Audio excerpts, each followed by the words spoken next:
In this video, we'll take a look at how you can access the preloaded workouts on your Garmin Vivoactive 4 or Garmin Venu, or you can also download additional ones from Garmin Connect.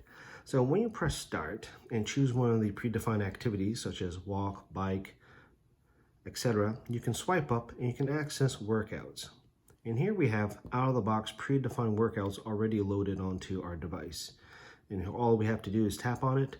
You can see that we can actually do this workout, which is 5 steps, and we can also delete it if we wanted to.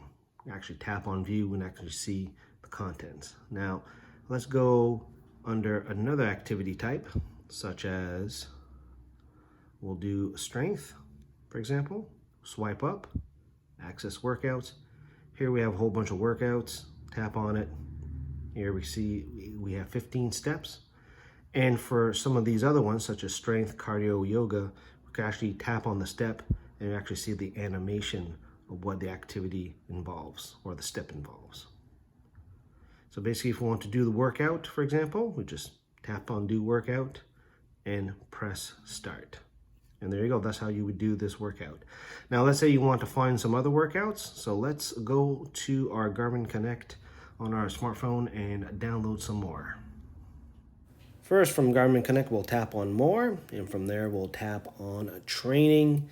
After that, we'll tap on workouts here at the top. And from the workout screen, you can see that we have a list of saved workouts under My Workouts. We can actually create a workout from Garmin Connect, but today we're going to tap on Find a Workout.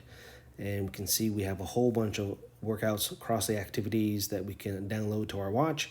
Tap on the filter icon, and we're going to refine the list a little bit. And once we found a workout that we're kind of interested in, we're just going to tap on it. And we can read more about the details of the workout, the overview, the actual steps. And once we like it, we can tap on the big Save to My Workouts button at the bottom. This will save it to the My Workout list from the workout page.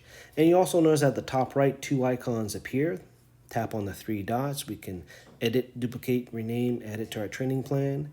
And the other icon to the left is the actual send to device. So we're going to tap on that. And while we're paired with our Garmin, this will queue it up. Next time we'll sync, we'll find it on our device. And of course, you can also find the workout under My Workouts.